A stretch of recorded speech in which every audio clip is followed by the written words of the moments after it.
Amigos do Mosaico, 26 de fevereiro de 2020 é a data do primeiro diagnóstico da Covid-19 aqui no Hospital Einstein. São praticamente 2 anos de uma doença, de uma pandemia que surpreendeu o mundo todo. Eu estou com um dos grandes amigos do Mosaico, o Dr. Sidney Kleiner, presidente do hospital, justamente para fazer um balanço. Dr. Sidney, primeiro, muito obrigado por arrumar um espaço no meio das cirurgias e de administrar essa cidade que é o hospital para conversar conosco. Eu que agradeço a oportunidade, Rony, sempre que você precisar e que eu quiser também, porque para mim é uma grande oportunidade, primeiro, estar diante da comunidade e fazer parte de um programa de uma trajetória exemplar e com a dedicação de pessoas como você e como seu pai. Muito obrigado. Dr. Sidney, a Covid deixa cicatrizes. Ela deixou alguma cicatriz no Einstein? Ela deixou cicatrizes no Einstein, mas deixou a oportunidade de diversas iniciativas, diversas empreitadas. Cicatrizes no colaborador, por conta de burnout, questões de saúde mental, uma exaustão, né? Nós estamos hoje praticamente há quase 2 anos, você falou muito bem, porque nossa preparação para a pandemia, ela data de final de dezembro, assim como veio a primeira informação de Wuhan, já tinha um grupo aqui que sentava de especialistas preparando não só a infraestrutura do hospital, mas os protocolos que seriam do atendimento quando do primeiro diagnóstico. E as cicatrizes acabaram sendo no momento em que os recursos passaram a ser exigidos ou necessitados de uma maneira, muitas vezes, que nós imaginávamos além daqueles que a gente podia fornecer, tanto no setor privado quanto na saúde pública, onde o Einstein não mediu esforços para estar mais perto da população, na criação de hospital de campanha, na ampliação dos 2 hospitais que nós temos em parceria com a Prefeitura, que atende exclusivamente saúde pública, e também na sensibilização da população no que diz respeito ao comportamento durante a pandemia. Cicatrizes para o bem são aquelas que vão permitir a gente empreender melhor da saúde do futuro. O Brasil tem um histórico muito positivo de vacinação em massa. Isso de alguma forma nos ajudou, isso conta, faz parte da conta do saldo de quantas pessoas nós conseguimos vacinar, da queda da letalidade. Com certeza, essa cultura brasileira da vacinação, até o início da pandemia, o Brasil sempre foi o país com maior índice de vacinados da sua população, independentemente de nós termos aí mais de 200 milhões de habitantes.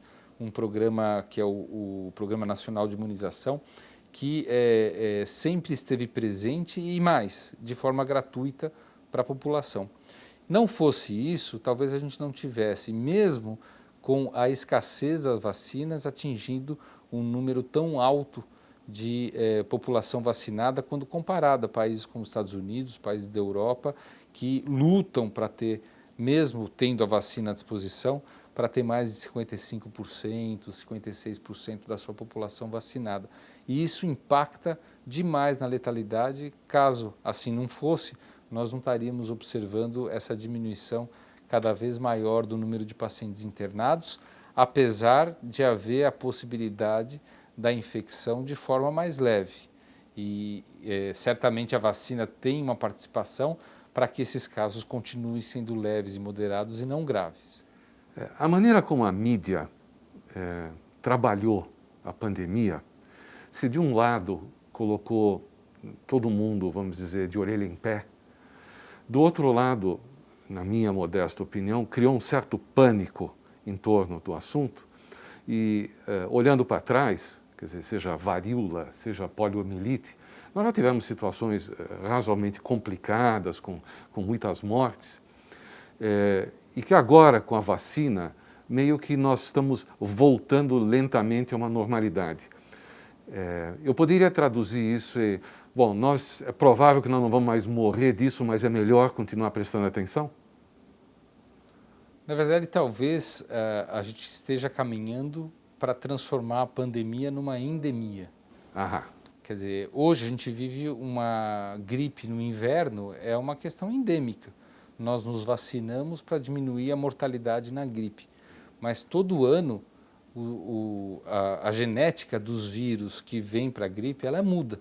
E nós somos obrigados a nos revacinar com vacinas que contemplam as novas cepas ou as novas variantes do vírus da influenza, por exemplo. Eu acho que com o passar do tempo, com o descobrimento de novos tratamentos que possam trazer, quando iniciados prontamente, a situação de gravidade cair a zero. Mas a situação que a gente deve caminhar é para uma vacinação recorrente contra o SARS-CoV-2, que é o vírus que causa a Covid-19, independente das suas mutações, para que essa vacina possa trazer essa situação para uma situação controlada. E caso nós nos contaminemos, nós aí teremos a possibilidade de ter um tratamento e a vacinação impedir que isso traga uma forma mais grave. O Mosaico mostrou no noticiário um tratamento que eu chamaria de, não sei, uma vacina nasal, um spray nasal, e a teoria atrás disso era que se Covid é uma doença, é um vírus que atinge o sistema respiratório, se você tratar isso pelo nariz, as chances, vamos dizer, de diminuir a força do vírus são muito maiores do que injetado pelo braço. Confere? Olha, o que a gente mais hoje, a gente olha para trás e vê é que a gente passou por diversas fases do conhecimento da Covid-19. E então nós passamos por uma fase que você pulverizar álcool gel iria proteger o indivíduo da contaminação. Nós passamos uma fase em que nós lavávamos as embalagens do supermercado quando entrava em casa. No começo da pandemia eu chegava em casa e tirava a roupa no hall de entrada para não entrar com a roupa do hospital. Vinha trabalhar de jeans, porque eu não ia ficar lavando o terno toda hora. Mas o conhecimento ele foi cada vez mais se sofisticando e hoje a gente sabe que existem algumas maneiras de se contrair o vírus. Uma delas é mucosa do olho, mucosa oral. Então, simplesmente proteger o nariz para que seja uma barreira, certamente não trará eficácia nenhuma. Okay. E, na verdade, o que nós estamos fazendo com a imunização, que tem que ser intramuscular, é conferir ao sistema imune a capacidade de brigar com o vírus e não deixar ele fazer o estrago que ele faz. Bom, como vocês estão vendo, a gente acha que sabe, cada vez parece que tem mais informações, a gente sabe menos.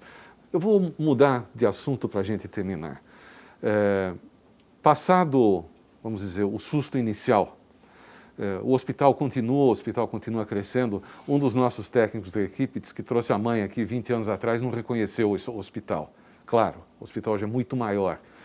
Quais são os projetos que nós vamos ver num futuro próximo rolando aqui no hospital? O hospital cresceu muito, de fato, né? E ele vem crescendo. Atualmente eu completo 5 anos de mandato aqui, que passaram muito rápido, né?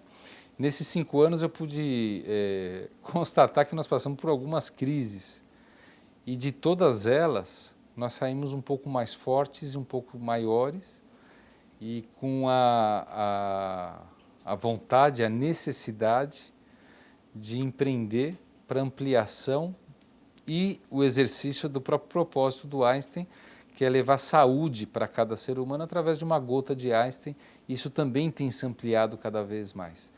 Para o futuro, a gente não vê forma de vencer desafios que a pandemia mostrou, como a falta de acesso à saúde da população, como as pressões das doenças crônicas e envelhecimento, como a necessidade da gente ter uma coordenação do cuidado entre a atenção primária, que promove saúde, entre a atenção secundária e casos mais complexos. A gente vê toda essa necessidade e para vencer esses desafios é que o Einstein tem batalhado, ampliando a sua rede de atenção primária, ampliando parceria com o setor público e ampliando nossas iniciativas colaborativas com outras organizações e que possam somar expertises para entregar saúde para a população.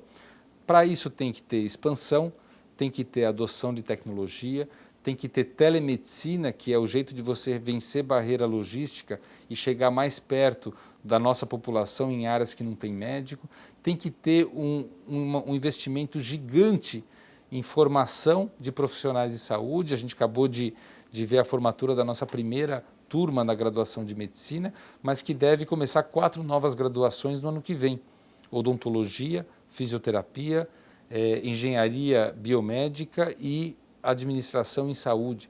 Quer dizer, tudo isso faz parte de uma organização que coloca o centro do seu propósito ter um cidadão mais saudável, um ser humano mais saudável.